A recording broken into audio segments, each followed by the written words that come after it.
Hello and welcome to episode 12 of Triumph Beyond Trauma. I am so thrilled that you could be here and we have a cracker episode for you today. Before we get stuck in, I'd like to mention quickly that the next launch is happening in June of my program, the First Responder Mental Wellness Method.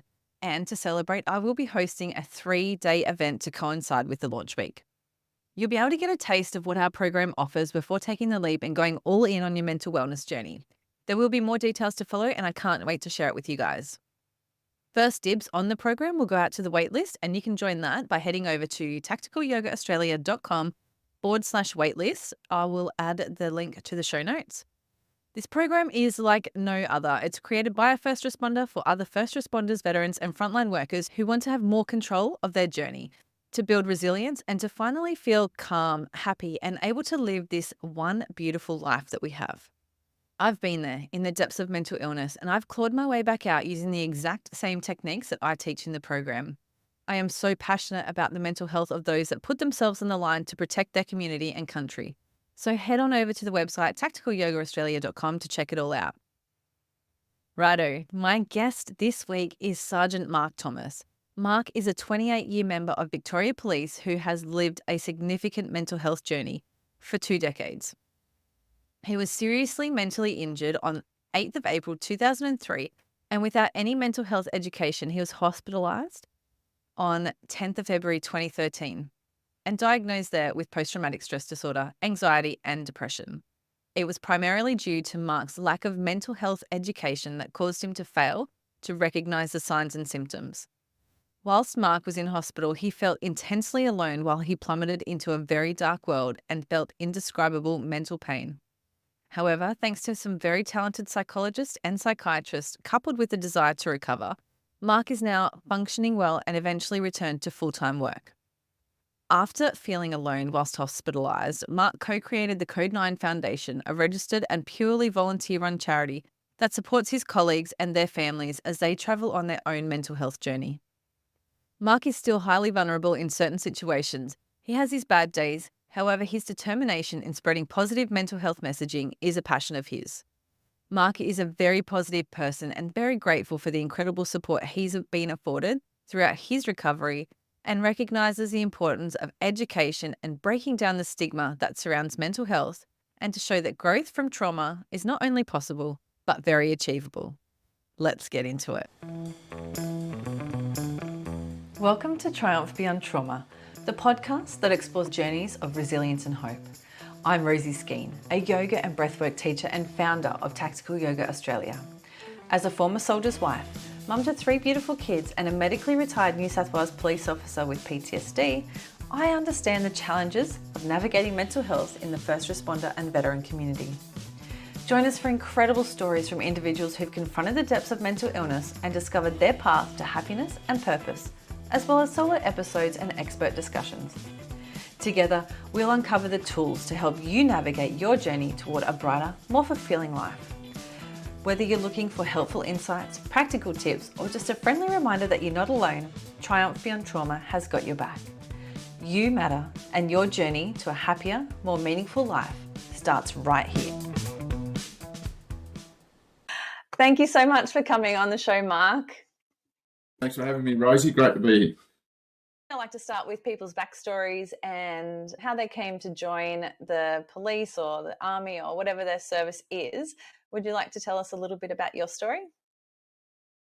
Yeah, so there's no first responders in my family, but it was something that it just sort of came in an idea when I was, I suppose, in my teens, late teens, but I also wanted to be a mechanic. So I kind of thought, you know what, I'll be a mechanic first, and when I got sick of that, I'll head into, well, I'll apply for the Victoria Police and see how I go. And after being a mechanic for, I think, about 5 years, I put in the application form, but I failed the spelling in the first test. So I had to wait 6 months until I could apply again. So it was during that 6 months, the old man would pull out the dictionary nearly every night and throw 20 words at me so I could learn how to spell properly. So the beauty of being a year 11 tech school educated boy. Why I went in, I think it's most of it was I just wanted to help people get over their worst day if I can help them out. then that'd be pretty cool.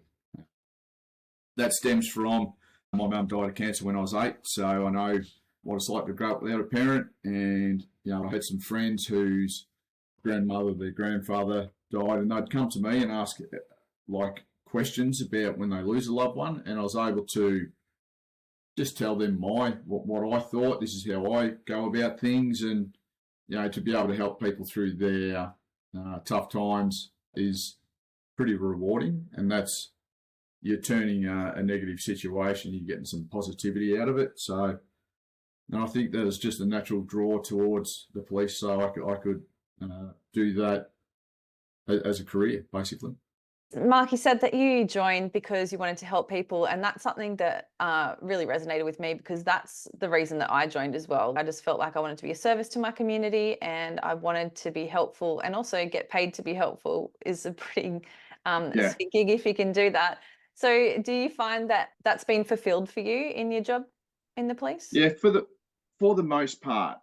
What did catch me off guard though, and I wasn't expecting this, and it took a little bit to sort of get a new reference point to and be able to accept it, was like when the heroin toll was off the charts in the late 90s, early 2000s, we'd go to overdoses every couple of days. Like it was horrific how many people were dying. It was matching the road toll, but then my sort of brain at that stage was going, well, you had a choice and now it killed you, but my mum didn't have a choice. And that was hard to comprehend what was going on. But and that's no disrespect to those people. I mean, one of the things I never did was treat a drug addict disrespectfully, because what could I possibly do or say to make their life worse than what it already is? Like, it must be in a horrific situation to be in. That's certainly, I don't agree with what they do to get money to buy drugs and things like that. But if you take all that back, like, they don't take the drugs to die, they take the drugs to get high. But, they had a choice to do it and they still went through with it and they died. And like, my mum didn't have a choice. So, but I evened that out, and that's part of life, was basically how I come to terms with that. But like, I've had some instances over the years with the public, with victims, things like that, I put their smile on people's faces, and that's one of the most powerful things you can do, I reckon. Yeah, I agree. Well, that's so nice that you can say that you've gotten what you wanted in that Yeah. respect. So if we rewind a little bit, and after you passed your spelling test, how did you find recruitment and joining and Victoria Police College? How was that for you? I actually really enjoyed it. I remember going in my first day, and I knew a few people that are already members, and they say you wake up the first morning in the academy and they're out there they're marching, and all the drills being done. It's a real fright to the system, and it's quite scary. But I remember waking up on the Monday morning and just I hear them doing drill and the senior instructor yelling out instructions. I just loved it. I thought, beauty, finally I'm here after the process to go through and get in, even though it's not as long as what it is now, but it's still, you just want to get there and get the training going. So I really enjoyed the academy. 20 weeks, physicality was good, come out pretty fit, which was good, learning stuff every day, law and various things, just touching on it basically. The whole going through with the squad and the sister squad, we ended up graduating with the second lowest ever at that stage. So we had a lot of people either side squatted so I was 15 of 96. We had 3 that were sent over to 16 for whatever reason, I don't know why. Because if you're going to do anything, you've got to back squat people, not side squat them. So I didn't understand that, but we had a lot that were back squatted, so to do an extra couple of weeks because they were failed some exams. And we had X amount that just resigned and didn't want to do it anymore. So we graduated with 10 people.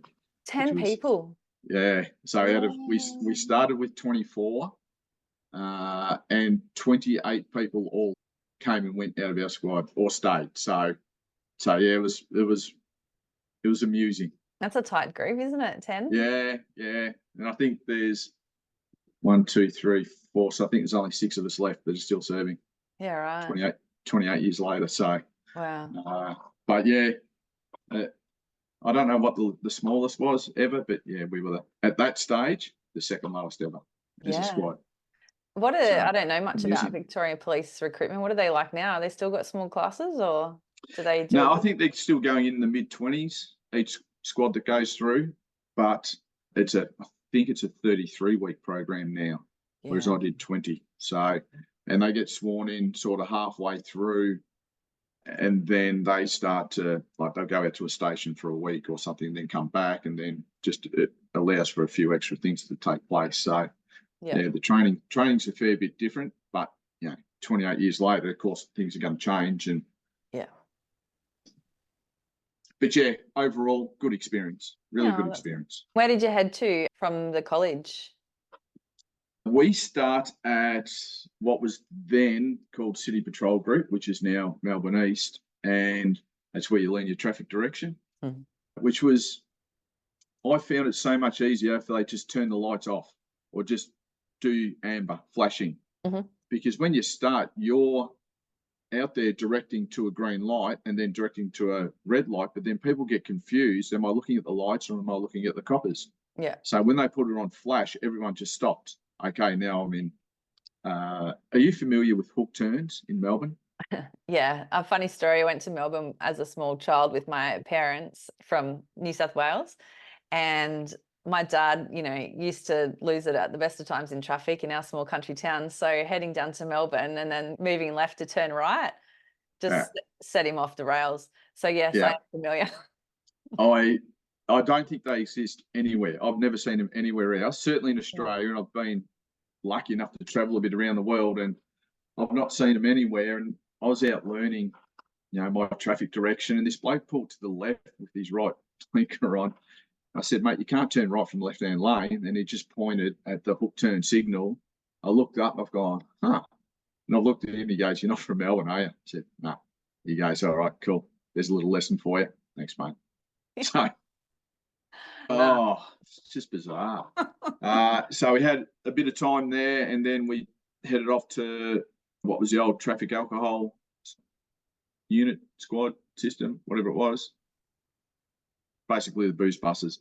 So he spent a month on the booze bus, just mostly around Metro Melbourne, but a couple of country trips in there as well, where you just go in and shut down the road leading into or out of some place, and just cycle people through.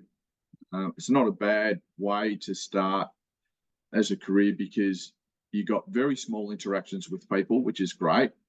And then if you do get someone that goes over, then you've got the senior constable there, the tester to walk you through the interviews and things like that. So again, fun. You just wanted to be out. You spent 5 months in the academy. It's time to get this ball rolling, sort of thing. So, and then from there, it's off to your station, wherever you get allocated to.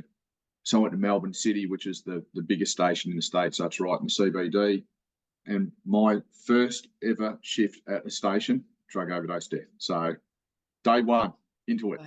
Yeah. So, which was quite bizarre looking back on it. And how did you go with that? I went pretty good. I was fortunate enough that I was partnered up with this gem of a policewoman called Mandy Ashby, and she was a constable, but she'd a couple of years in, and she just took me under her wing and led me through it. And there was another, and you talk about eye-opening. So the deceased was there. The paramedics were working on another bloke who got him back, and there was the third bloke who was really wobbly. So they'd all taken a taste, as they call it, the taste of heroin out of the same syringe, and it was obviously a bad batch. And it was a real eye-opener, because then it showed me how powerful heroin was. That, that happened. So old mate grabs it and has a taste as well. Mate, you've just seen your mate fall over. But then Mandy just debriefed me, took me under her wing, and made sure I was all right with it, and explained it and things like that, and gave me a bit of space and time and checked in with me. So I was fine with it, but to see her do that and experience that was really cool. Yeah, I've never forgotten it. We're still mates to this day, but I can recount that day for good reasons. What year was this? Early 90s? Yeah, 96 I graduated. Did you stay in Melbourne? Are you still in Melbourne now? Yeah. So I've never really ventured out. I went from Melbourne, I transferred to Collingwood, where my triggering incident occurred, which we'll talk about later, and then to the crime department as a detective, which is in the city, and then to the Joint Counter-Terrorism Team, which is with the AFP, which is in the city, to where did I go after that? To Melbourne East as a sergeant, which is in the city. I went to the Sex Offenders Registry for a bit, which is in the city, and then the Crime Stoppers for a few years, and to where I am now within Intel, which is in the city. So it's always been city or inner city. So I would have liked to have experienced country policing at some stage, but life got in the way and it just never happened. And I just won't do that now. It's not something that I could do. So yeah. Are you so city stuck boy? at the big smoke. Sorry. Raised in Geelong. So yeah, just an hour out of town. So hour out of Melbourne. So yeah, never been a country boy, but I do love the country. I've just come back, well, not just back yesterday after 4 days in the Victorian High Country for driving, which was just pure joyfulness. Yeah, it's beautiful. Uber relaxing, just awesome. Would you like to talk about your mental health journey? Yeah. Okay. So up until I graduated in October 96, and then, as I've already said, went to like every other uniform member. We go to fatal accidents and drug overdoses, assaults, just general trauma, and I was always fine with it in the sense that it didn't have an impact on me. Like you certainly don't like going to these events, but there was no mental impact. But then the 8th of April 2003, I got called to a different type of suicide. I hadn't been to this particular type before. And then when I looked at the deceased, I actually felt it hit me in my chest, like there's impact.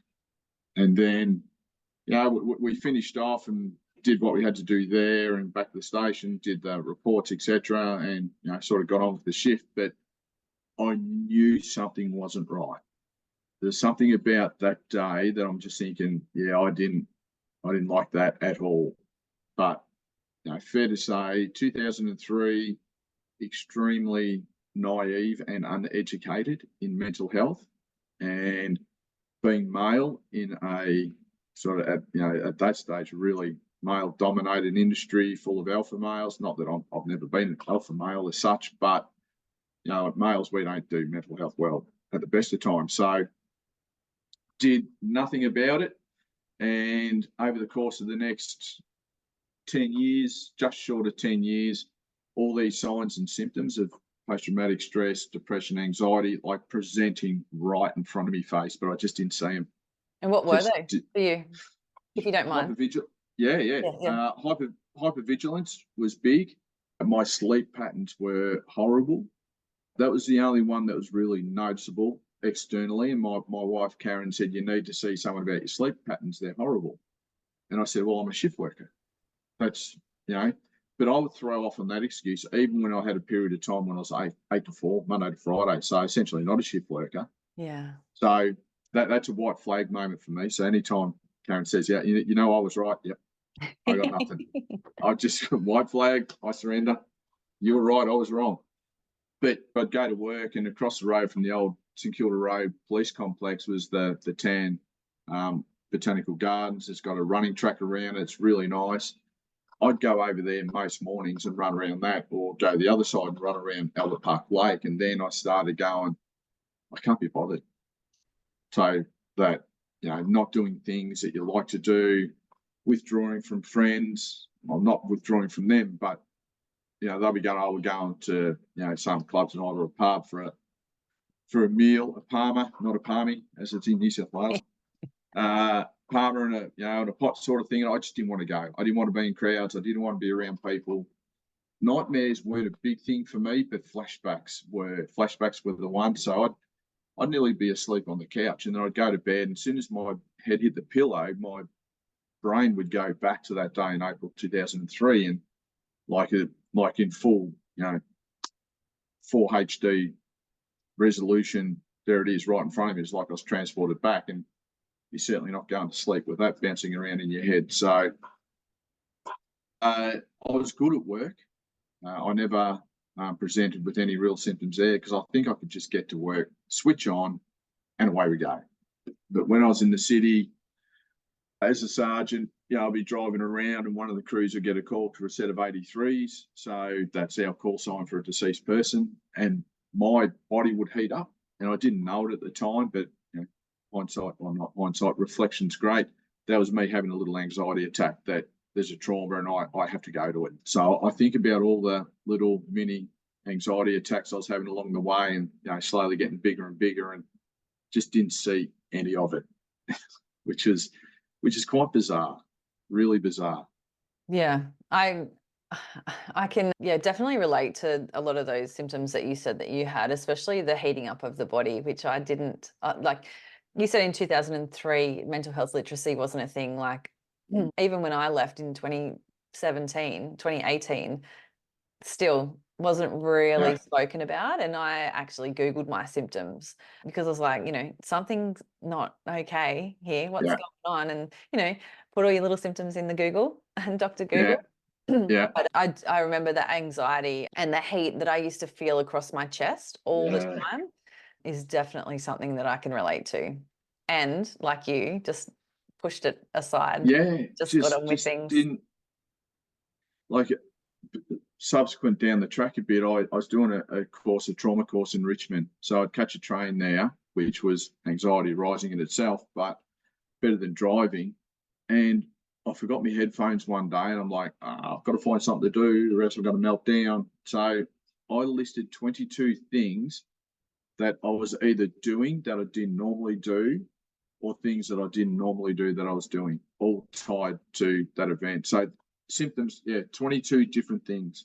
Wow. And I saw none of them, which is just like, I'm not the world's greatest copper, but I'm not the world's worst. And like, how did I not pick up on this? Like, I don't lose any sleep over it. It is what it is. I missed it all. Okay, cool. So let's get loud and talk about it so other people can learn from our mistakes, essentially. Yeah, 100%. So you said it was nearly 10 years for that incident. Yeah. So I went to Nepal in 2019, which was for my 40th, something around that. Yeah, around about that time. Well, I went there, but this would be my 40th present to go to Nepal, so I always wanted to go there. But I got to about 4,000 meters and just had the most epic anxiety attack. Like, it was, thought I was going to die in Nepal, and I'm thinking about how do they get me body home? The kids are going to grow up without their dad. Like, it was just like, I did have a little bit of a giggle there because I like to just smile and laugh about it because it's really bad memory. So we put a bit of a flavour on it. It was a really okay. It was a wake up. And I remember, so I turned around and went and come home, and I'm saying all the way home, as soon as I get home, I'm going to book into CSI. So this is September 2012. Okay. I'm going to CSI. I'm going to CSI. Got to book in. And I get home, I'll do that tomorrow. And I just didn't like. And again, I'll put a caveat on it. Like, at this stage, my mind was just so full of trauma and injured that, okay. And then it got to February 2013. So February 10, I worked at the cricket, voluntary duties. So working on a day off to get extra coin, like 2 small kids, single wage. Cricket, I play cricket all my life. It's my favourite game, so I get paid to watch cricket. This is pretty cool. But I hated it. I hated being there. I hated the world. And I remember sitting on the boundary thinking, I don't want to be here. And then I just caught myself, and I couldn't decide whether I don't want to be here at the cricket or I don't want to be here on Earth. So, and I couldn't, okay, that's problematic. And a little bit of the police brain started to sort of kick in a little bit, going, oh, hang on, dude, what's going on here? So I thought, yeah, this is bad juju. and then went home, went to bed. I got home about 11:45. Went to bed at 11:55, and 11:57, my first treating psychiatrist said I had a catastrophic loss of self, which is basically, and I hate these words because I think they're really stigmatizing, but it's a mental breakdown. I've got to try and, I think as a community, we've got to come up with better words than a mental breakdown, because it's ucky, it's yucky, I don't like it, but that's what people understand. Yeah. So that basically looks like me having no resilience, no self-worth, just an Broken. inability to cope with anything, really, and it's just a complete shell of my former self. And but then as I just mentioned, my police brain, like I sort of took it as my normal human brain shut down, but my policing brain kicked in. So that was sort of ruling what's going on here. And I got my phone, woke Karen up. She's got no idea. So you can imagine what the hell's going on here. I said, ring welfare on, I don't know what I said, but I remember saying just ring welfare unit, which was a really good decision. So she rang welfare, basically give a spiel about what's going on. And then the on-call psych rang me. We had a chat and she said, what are we going to do with you? In a nice way. And I said, I remember saying, well, if I'm working and I come here and I speak to me, I'm off to hospital. So it's part of a small but very exclusive club of coppers that are sectioned themselves. So spent a couple of nights in Footscray Hospital and then down to Geelong Clinic, which is a specialist mental health clinic in Geelong for, I don't know, next week and a half or so. So didn't feel safe at all, but because I did lose mum, I know it's like growing up without a parent, so suicide was never an option. I certainly had thoughts, rampant thoughts at that stage, but fair to say a fairly substantially seriously injured person. And that's where, like I maintain very powerfully that I wasn't sick. I'm not sick. I'm not ill. I'm injured. Yeah. Because it's a workplace injury. What happened to me? You mentioned that your wife had to make that phone call to welfare. Yeah.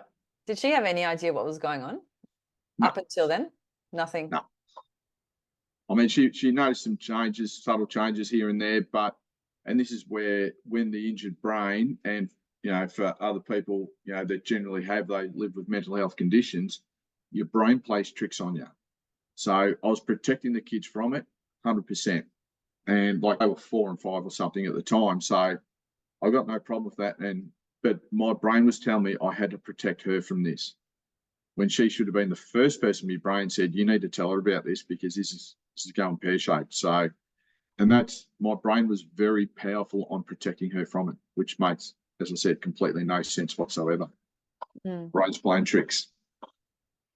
Yeah, I understand that. I present really well. I don't know why, but it's just something. And even on my very worst days, I'd have a smile on my face and no one would know what's going on. And for me and my husband, so when when it all came to a head for me, I was by myself. I was a single mum. My husband was off doing his Defence Force training, and he was at the start of it, so he didn't have his phone very much. And I remember one of the times that I did get to talk to him, I was like, I don't know, am I just stressed because you're not here and I'm dealing with these kids, because they were had a baby and a 4-year-old and a 6-year-old, or is it, something else? I don't know, like I just don't feel myself. And I was losing it at the kids. And they were so little and they didn't deserve it. And it was over, like literally spilt milk, And so those little things, I felt like I was sort of hiding it well. But then when I thought back after I started getting treatment, especially, maybe I wasn't so much. And, so yeah, I think we're very good, especially as police officers, to put our feelings and emotions aside because that's our training. And that's, one of the first things that you get taught is when you go to a serious incident, you sort of switch off everything and just do your job. And that's sort of a survival technique. Yeah. And it carries on. It does. And it, like you said, the people that you should confide in and tell what's going on, you sort of try and protect them because that's what you do with your work. Like you don't take your work home. Yeah. And I think I can understand where you're coming from there and not telling her and trying to protect her, and which is really sweet. But unfortunately for Yeah. you, like it takes a long time to get the help that you need and the support at home. Yeah. Yeah. How did you go squaring away in your own mind, screaming at the kids and that for like overspilt milk? Because like for me, my daughter Maddie come up to me like she was tiny and she goes, she wanted more milk in her Wheaties, and I baked her. Mm, Like it was just completely unbelievable that this little girl's milk to Wheatie ratio was so far out that she drank all the milk. And I look back on it and I've asked her about it. She doesn't remember it, oh, good. which I'm hugely thankful for. I mean, we've spoken about it. She knows, like, because the kids are growing up with me. So and I'm very, very open about it with them. We've talked about it. But I'm just unbelievably thankful that she does not remember that. Like, 'cause it's just completely irrational, poor behavior. But then that's what my brain was like at the time. Like, that wasn't me. That was my injured brain. Yeah. Yeah, I mean, the reason that I sought treatment was because of that, because I wasn't the mum that I ever thought I was going to be, and they deserved better. They deserved a better parent, and because I Yeah. was the only one, I had to be better for them, and coming to that realization because I decided at that time that I couldn't go back to work either because Yeah. I know that that's where the injury came from, and if I was ever going to get better, I couldn't keep being re-traumatized. Yeah. So yeah, to answer the question, I felt shit about it and knew that I had to be better. And I mean, it's a process. And I still sometimes, when the cup's a little bit full, blow my top and clean out the cobwebs with the kids if they get on top of me. But I mean, it's nowhere where it was before. Like Yeah. I've completely, like a lot of therapy, a lot of yoga, a lot of breathing, a lot of Yeah. all the things Yeah. that I know Yeah. help me. Tick, But tick, tick. That's that's, not tick, tick, tick bombs. yeah, That's that's tick, right. tick, tick Yeah. self care techniques. Yeah, and just learning about myself and what sets me off and what I need to do to be a good parent, because at the end of the day, I don't want to miss it. I don't want to miss the kids growing up and, Yeah. and not having that relationship with them. So, yeah, that behavior that I was exhibiting with the kids is the reason that I sought treatment. Yeah. Nice. Yeah. Were you admitted to hospital then? Did you say? Yeah. Yeah. Yeah. So down at Geelong Clinic, I was essentially involuntary. I wasn't allowed to leave without supervision. Yeah. So once every morning at 9 o'clock during the weekdays, but not on the weekends, we'd go out and walk around the block, but under supervision. And it's like when the police brain's taken over and you walk into a room and you start look around, then you realise this is a suicide-proof room. And then you walk into the bathroom, you push down on the handles, and they just fall out. It's really confronting. Really confronting. I knew at the stage it was the best place for me because I was obviously in a significantly bad place. But yeah, once you realise, okay, this isn't good. This is this is bad news bears here. So, and then especially, like the Friday night. So they had a Geelong clinic, and it happens at other clinics. People, sort of external educators, come in, and there's someone would come in and talk about fitness and body movement, how important it is because it has this effect on your body. It releases this chemical and this hormone. It makes you feel good. It's a natural high. All right, cool. Dietitian comes in. This is really good. Blah blah blah. Yep, cool. And this lady came in and spoke about mindfulness. And it's the first time I ever heard of the word. And I said, oh, cool, I'll give it a go. And sort of mindfulness and meditation. And she put me to sleep. I was that relaxed and like, okay, this actually works. Like I got a really quick lesson. Ideally, I wasn't meant to fall asleep, but I did. Yeah. And then on the Friday, that was on a Friday, and I thought I'd bottomed out. But then I started to feel worse, just going further down the rabbit hole, so to speak. And thought, that's right. She said, if you're feeling bad, go and have a really hot shower, not so it scalds you, or a pure cold shower on the back of your neck, and just concentrate on the water. I thought, I can do that. I love a hot shower. So I go in, but they haven't got hot water in psych clinics because they can self-harm. So it's slightly above lukewarm at best. So and cold water, forget it, massive sook. I'm still trying to get into this cold shower thing, but I can't do it. I'm too much of a sook. So I found myself sitting on the floor, and I was past crying to. It's not too sad. I don't want to say it was sad, because like I can't explain the level of mental pain. Like it was a galactic level of mental pain, and I don't like. I've been talking about it for years, and I still haven't been able to come up with words that suitably describe what it felt like. Just sitting against the wall, just in this pain, and I realised then it was hugely powerful. Like, this is why people take their lives, because it's just not sustainable to live in this amount of pain. Now, Joe's got a bug flew into my eye. And I remember thinking, okay, not good, but supportive family, supportive work. I've made a snap decision. I'm never drinking alcohol again, and I haven't. Like, I've got so many factors around me. I've got this massive protective bubble. I've got to get through this, but I'll be okay.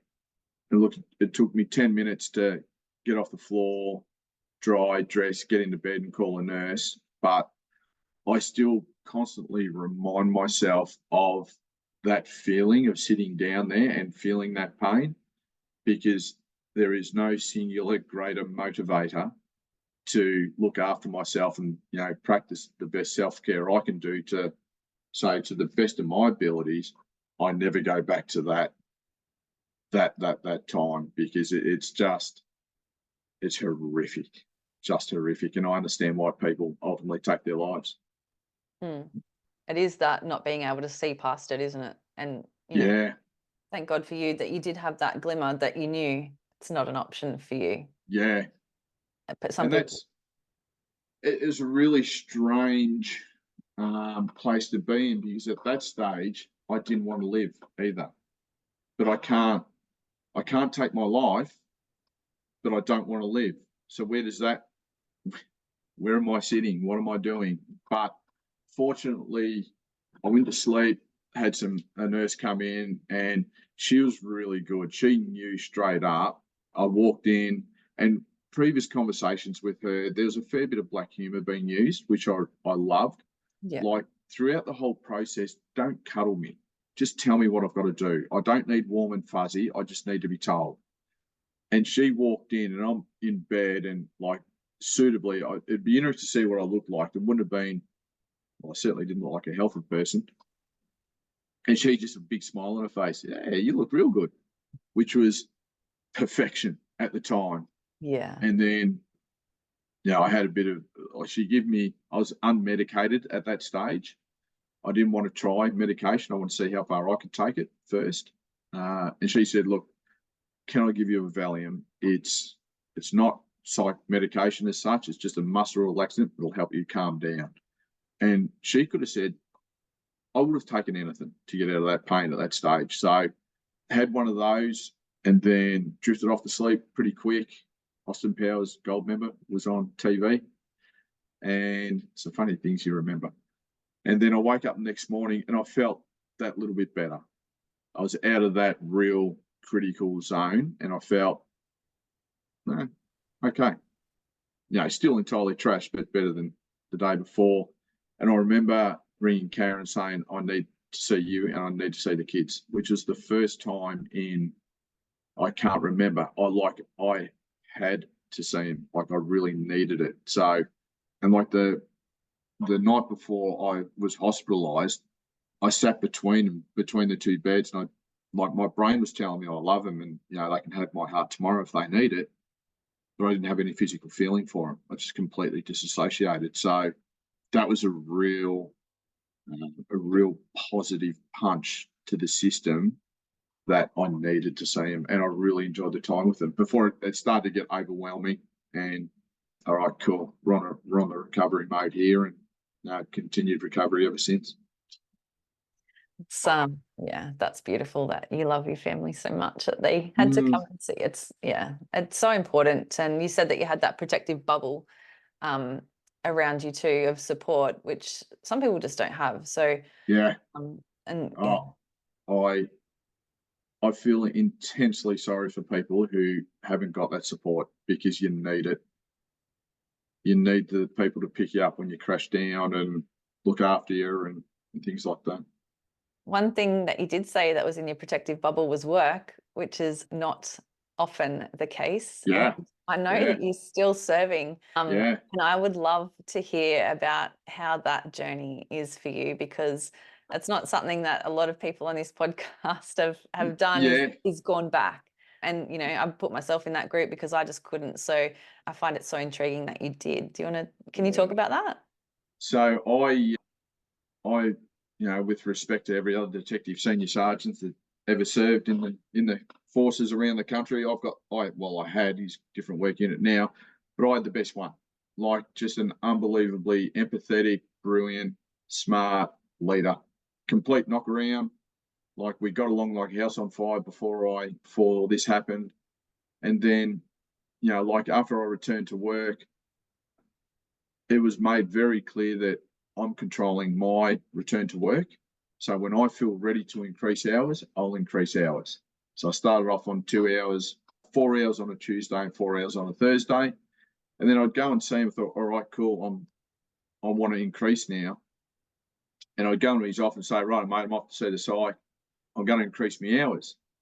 And he would question me whether I was right to do that.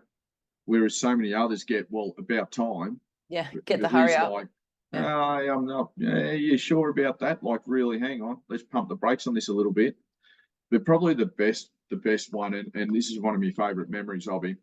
Um, I was down the bottom of St Kilda Road talking to someone. I can't remember what happened, but I got like very well triggered. And in if that had happened the previous week, I just would have gone home to the safety of home, and just ride out the trigger. And I thought, I'm going to try and get through it. So I went upstairs. I walked into his office and I said, mate, I've been triggered. And he goes, yeah, I can see it. But I want to try and stay here and get through it. Mate, do what you got to do. All right. Just, we got you. Just do what you got to do. And then I'm sitting at my desk, and like where I sat, he was in the office behind me, and there's a wall. But then just out of my peripheral vision, I see his head just peer around the corner, just checking on me. And like, he doesn't remember that, but you talk about an unbelievably powerful thing to do for me to sit there knowing that he's got me covered. He's my safety blanket. Like yeah. Well, if it wasn't for him, I would have been ill health retired. That's that's not a maybe. That's absolutely that would have happened. So still, we're great mates. He's in a work unit within where I work, but just a different office. So yeah, forever thankful, and completely along the journey. Every step is, every increase of hours, you sure you're right to do this? All right, cool. If you need something, let me know. Things like that. So, excuse me. So yeah, champion bloke. I'm unfortunately probably the exception, not the norm, and that's a lot to do with education, mental health education, and some people being, not really buying into the mental health idea. And like, I'm very much of the opinion that we broke these people, so we need to get these people better if we can with every way. And he's just a sublime human being, and I'm still there now, still working. I love my job. I've got a great job within Intel Covert Support Command. We've got a couple off at the moment, but because the way he treated me, I've been able to stay there, and now I'm helping these other people return to work, and helping them through their journey. But if he didn't do that, I'm at home ill health retired, and these other people aren't having that assistance. So like the flow and effect is quite substantial. And what a lesson that one person does make a difference. Oh, huge, huge. And that's where people need to understand that. Like what you said, that's really, really important. Like you don't have to change the world for someone, but just small little things can completely change the whole outcome for people. 100%. Yeah.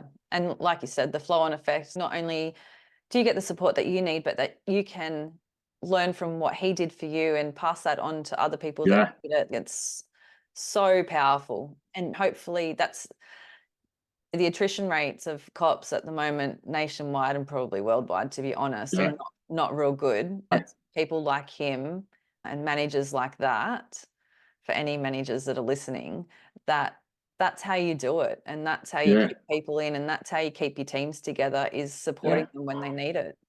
yeah, yeah. He's just, I don't think I can think of anyone higher that I've met in 28 years in Victoria Police. Just a jet of a bloke. And obviously, as I said, I owe him my career. I'm hugely thankful and grateful that I met him. I got to work under him, and exceptionally clever as well. So I've learned so much from him. And yeah, I'm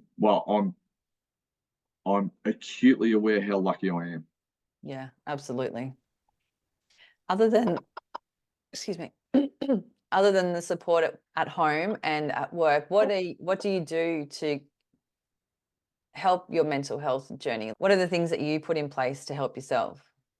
Well, no alcohol was the first one. I was never alcohol dependent, but I just, you know what, that's an easy one. Take that out of the equation. I used to love strawberry flavored yogurt, but that's got loaded with sugar. So now I just have Greek yogurt. Yes, it's slightly more boring, but I have strawberries in the Greek yogurt. I get And you put the strawberry yogurt. strawberries in it? Yeah.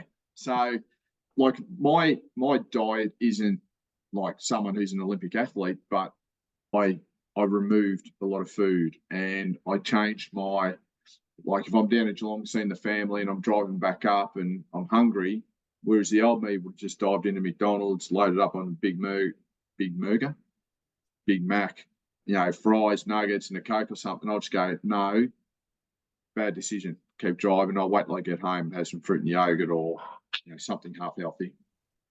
Ride to work or run to work, just the body movement, half an hour or so, mindfulness, meditation. I should do more of it. I know that, but I just, for some reason, I don't. But I was very, you know, sitting in the high country there last week, I was very, very mindful that everywhere was just chilled out, just having that knowledge. Self care is high.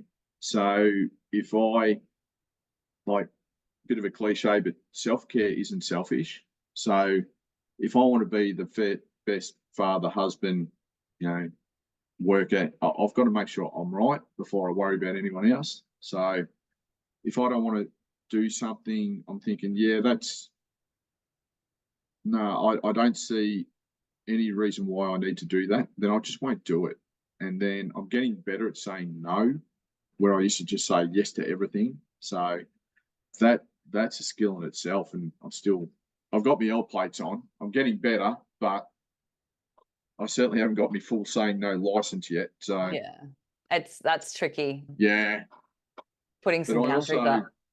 yes, I learned from and getting to know people, and you know, like Tiff Cook runs a podcast, Relative Punches. She's awesome. I've learned lots from her. Craig Harper come up with a couple of ones. He talks about your operating system and your default settings. And I hear a lot of stuff, and I go, that's cool. But I really latched onto those. So like my operating system was changed because of what happened to me. And my default settings is I want to go home from work, I want to stay home, and I don't want to see anyone, and I just want to watch footy or cricket or watch a movie and go to bed. I don't want any social contact. That's my default setting. But I know that's not healthy. So I know I've got to override that to make sure that I do those things. And like there's a group of dads that we catch up with every 6 or 8 weeks or so, and I'll get home. I don't want to go. But then I'll go have a shower. I don't want to go, and I'll get changed. I don't want to go. I'll get in the car. I don't want to go. And then I'll go and I'll have this awesome night, which I do every time. And then I'll come home and I go, I'm glad I went. So my default setting is don't do it. But now I've learned to override that and make sure I do go. So talking about it, love talking about it. And yes, it does. You know, it raises the anxiety a bit. Other times more than others, just depending on how much sleep I've had or where my health's at. So basically anything I can do is all geared towards, does it help me? Yeah, cool. All right, let's do it. Yeah, that's great. Like what you said about meditation, I picked up on that because a lot of cops, I don't teach meditation, like in inverted commas, because Yeah, it's hard for yeah, us to, sit still or lay still and focus on this and do that. And I think a mindfulness meditation in inverted commas is a much better thing for us to do because we can be active while we do it and it's not so forced. And yes, that's something that I've really enjoyed. And I did an 8-week course earlier in this year to deepen my practice a little bit. And yeah, it was amazing. So the mindfulness is really something that's helped me along as well. But self-care, you can't give from an empty cup, like you've got to exactly. fill up your own cup and then let that Yeah. overflow onto other people. So it takes a lot of self-awareness though. But that's something to learn over your journey. Yeah. Like early on, I had zero capability of doing anything other than just looking after me. That was the full time job for me. And then, if someone said, "Oh, can you go deliver this food?" Yep, without even thinking about it. Like, so it's that evolution of yourself when you start to, like, when the treatment, be that EMDR or I did prolonged exposure therapy and CBT, once that really starts kicking in and you start to recover, that's where like it's an evolution. It's that continuous improvement where the things I was doing 2 years ago, I don't do now, whatever that might be. I still might, I don't know. But it's just what's best for me today to do today to continue to recover and improve. Sometimes it's hard to see that you have improved, I think, unless you look back Yeah. on your journey. And for people that might be listening, it can seem pointless some days to, take the shower, go for the walk, just those little things that you have to do for yourself and go see your friends that you keep telling yourself that you don't want to go. But those Yeah. little things really can help and it's so important to really take care of yourself. And it's not selfish. It's not People selfish at all. people think, by me saying no to a friend to do something because I want to go for a walk along the beach, oh, that's really selfish as me. No, it's not. That's elite level self care. That's really cool. You know what? You'll catch up with your friend another day. I like that. Elite level. It's that's good. What I've started doing is not giving excuses. Like I just say, Yeah. sorry, I'm not available for that. And I don't need to give an explanation every time of why I can't do something. Yeah. I just don't want it. Yeah, I'm Why, sorry. why should I feel as if I have to give some kind of excuse? Yeah, Yeah. that's cool. Yeah. Love that. I know that you have the Code 9 Foundation. I'd love for you to tell us a little bit about that and how that came about in your journey. Yeah, so I felt intensely alone in hospital. I'm thinking no one could possibly know what I'm going through, which is obviously complete utter rubbish because a lot of people do. But I thought in there when I get back to work full time, which was a complete bluff because I didn't actually think I'd work again. I'm going to start a small little support group for coppers. So if they're sitting in hospital, then we can go in and go, hey mate, been here, done that. You're good. When you get out, we'll meet up. Just so people know that they've got some friends that know what shoes they're walking in. So after the return to work took 2.5 years, got back to work full time, started my little support group. That extended to paramedics because I had some paramedic mates and fireys because I had a couple of fiery mates and 000 operators. And then we'd meet around, various places around the state once a month. And it was really cool because we'd have, I know, 10, 15 people in a room. We're all, the black humor, we're all mad. So we're all normal. Okay, that's cool. So it was really good. COVID, we haven't kicked them off post COVID, but then a mate, Rob, come along. Well, he wasn't a mate then. I knew who he was. And then he had assistant dog Jimmy, and we just smashed him for 3 hours about questions about Jimmy. And then a couple of times I was out with Rob one day. I saw Rob get triggered, and then just watch Jimmy, this Labrador, just go to work. And I'm like, whoa, like incredible to watch. And it's funny when I've presented a couple of times in like coppers know what I'm doing, but in sort of private industry, and I say, guess the point you nearly want to deliberately trigger Rob, just so you can see Jimmy, and people's faces are just horrified. Joking. I'm not going to deliberately trigger a mate. And we were sitting around one night. We said, well, how about we register as a charity to raise money for these dogs? Yeah. So we did, somehow, 3 knucklehead coppers, all mentally injured, and a few other people. So, yeah, we registered to become the Code 9 Foundation. And from there, it's just continued to bloom and blossom. And we do a whole range of things now. Like, we're happy from the word go. We were always about the member, but equally their partner and their kids. So the partner and the kids don't choose to have a father or a mother or a wife or a husband that's got post-traumatic stress and all the things associated symptoms go with it. So we look closely at them. We put on a couple of partner days, just education days, where we get them along, and a whole range of speakers just geared towards them to help them. We've got some really cool stuff coming out for kids later this year. Super secret sort of stuff at the moment, so can't really talk about it. But I'll let you know when we're ready to launch. But yeah, with the members, we've delivered somewhere around 1,200 to 1,300 meals to a whole range of members who are just, their anxiety's that high they can't even leave the house. All right, let the food come to you. Sending members away on respite weekends. It's not a financial thing; they can probably afford it, but it's telling them we see you, we acknowledge you, we validate you. Just go have a break, which is really cool. We've delivered firewood a few times for people who are that stressed and the anxiety's off the charts. So we got you covered. Couple of footy, there was one particular 000 operator, a lot of stuff going on. 2 sons, mad Geelong supporters, cool. So I just went to the AFL shop and got them new footy jumpers and sent them down. Just put a smile on their face. So people say, what sort of criteria you got? Well, we haven't got one. If we can financially achieve it to put a smile on a face and help someone out, we'll do it. So pretty much, like we were talking before this about emergency with Pina and Alana, and it's the same setup. We're both purely volunteer run. No one gets paid.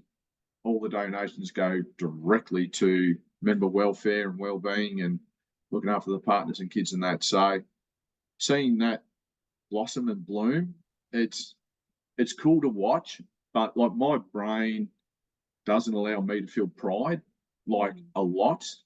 Like it's just now, I don't know whether that's something I do have to continually work on my brain with the self-care, but it's very rare that I feel pride in pretty much anything.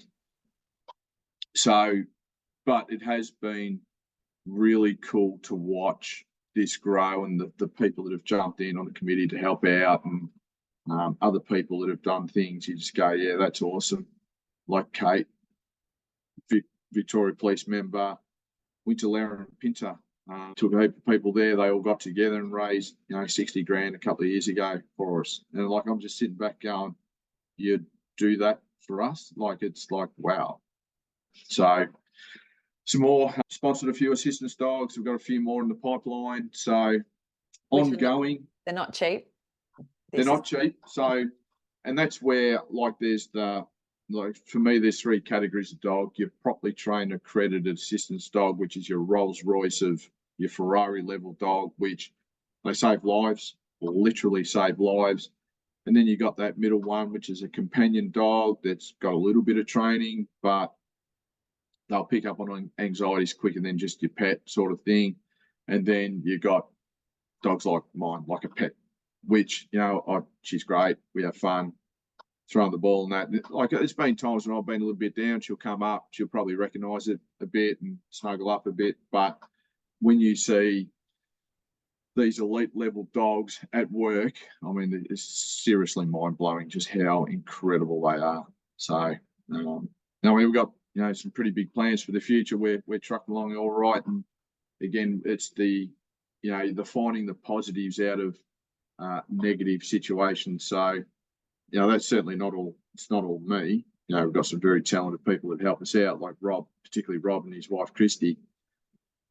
But it's there's a lot of goodness that's come out of that time I was sitting on the bathroom floor in the Geelong clinic, not wanting to live, and realising why people suicide. It's been a fair bit that's happened since, for the good. Just a couple of things. Yeah. So when did you start the Code 9 Foundation? When did you start? The support group started in June 2015. Yeah, right. And then we were registered as a charity on 1st of April 2018. So we're just over 6 years old now. So we're still quite young.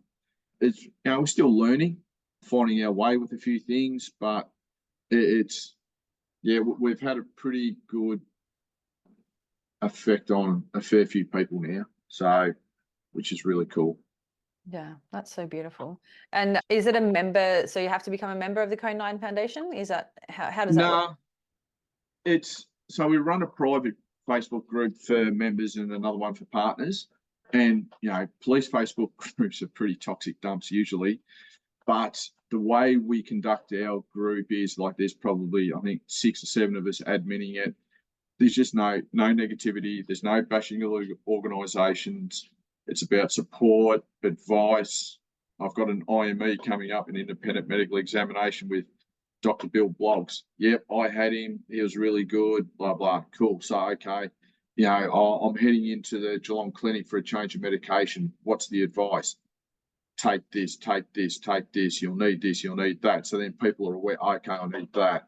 Probably one of the coolest stories, it's a couple of years ago now, but it kind of happens regularly where people go, well, this particular night, Ill Health retired policewoman posted, late at night, I'm having a really bad night. I'm safe. I'm not going to self-harm, but I'm just in a really bad place at the moment. So, yep, cool. They can go through, because it goes through an authorisation process, because, we have got an element, and we'll sit there and they'll post anti this, anti that, but no one sees it until we authorise it. We just delete. That's not going through. And then I got up the next day and there was 220 replies. And there's just a whole stack of people going, yep, I'm having a shit one too. We'll get through this together. Yep, I'm actually in a really good place at the moment, but I'm going to sit with you until we get through this. And it was just bang, bang, bang, bang, just kept engaged all night long. And then she posted the next night saying, thanks everyone. Had my sight today. I feel a lot better. Really appreciate. And I'm just like, yes. Like, yes. Thank you. Thank you, crew. And I think I actually did post after that saying, thanks everyone. Hugely appreciate your input there. So that happens to that extent. That doesn't happen often, but it happens a bit. It happens a bit. So, and then like we've got a post that I put up every Saturday is, what's your weekly win? It can be small, big, doesn't matter. What was your win? So then that always pretty lights up. Like I know it's 4 o'clock on Saturday because my main phone just starts lighting up with notifications. So, but it's cool. It's really good. So we've got that side thing, and the partners, we do stuff with them and we tap into them as well and go, well, what do you want? What can we do for you? Because I'm not a partner. I'm a suffer up that word. So what do you need? And they'll let us know. Sorry to interrupt you, but that is so important because they get forgotten. They do. In the system of everything, like as the injured person, generally you get looked after with your appointments and your psychologists and all that sort of stuff.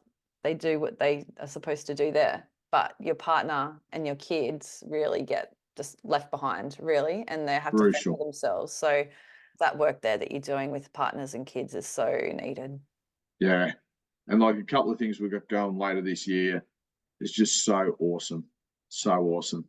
I'll let you know. Can't wait to hear about it.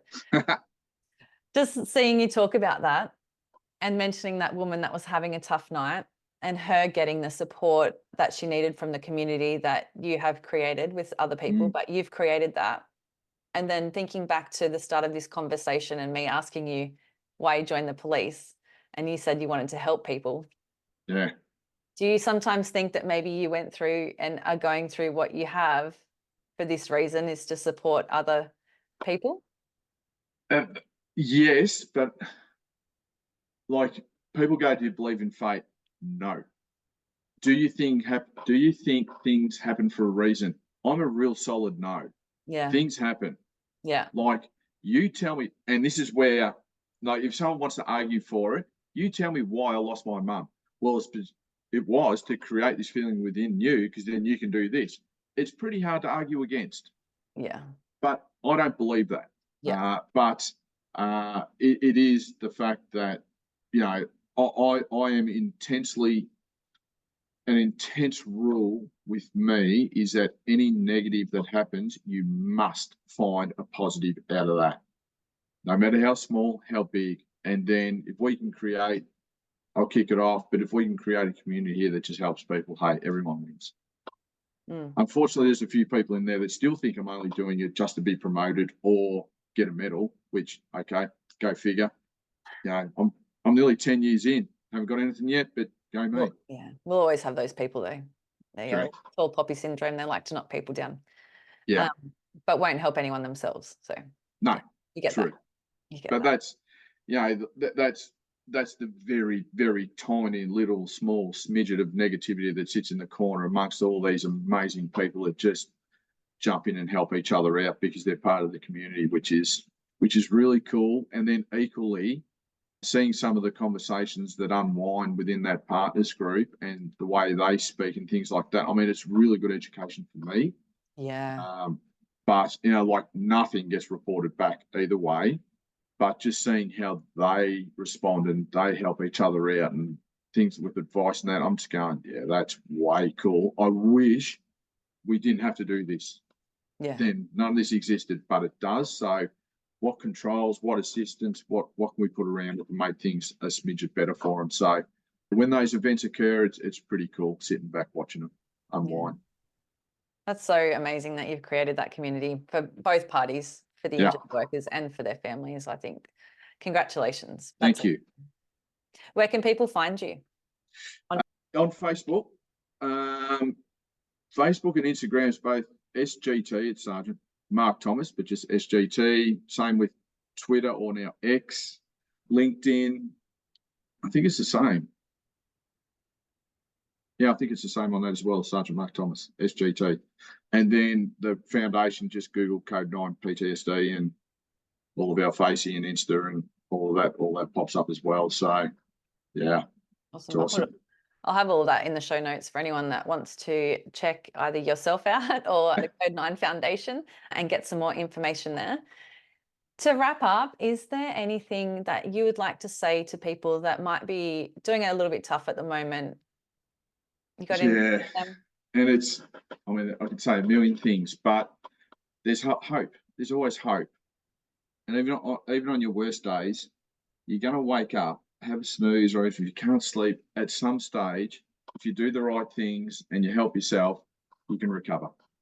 It's not, you know, and I've dropped a couple of cliches here, but another one, you know, like suicide's the most critical decision you'll ever make when you are least capable of making that decision. So don't let stigma rule. Put your hand up. You know, it's not weak. That's what people say to me. If I said you're weak, no worries, mate. We'll walk a mile in my shoes and see if you have the same outcome. But just hope. Yeah. Don't give up. Don't ever give up. Yeah. Thank you so much for coming on, Mark. I've really enjoyed the conversation with you, and I thank you so much for being so open and honest in everything as well. So thank you so much.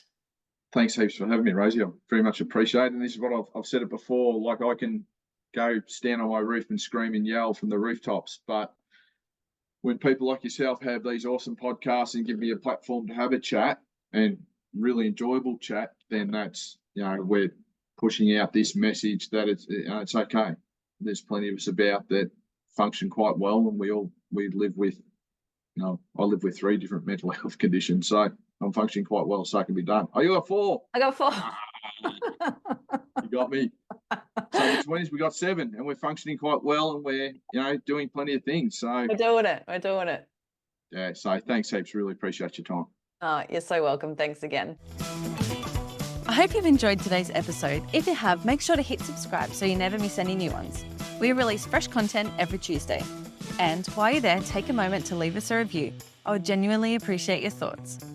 Don't forget to connect with me on Instagram and Facebook at Tactical Yoga Australia and share this episode with your friends, family and workmates to spread inspiration. Your support means the world. My name is Rosie Skene. Join me again next week for another empowering and positive episode of Triumph Beyond Trauma. Until then, be kind to your mind and trust in the magic of your consistent and positive efforts. Triumph beyond your trauma is closer than you think. Have the best week.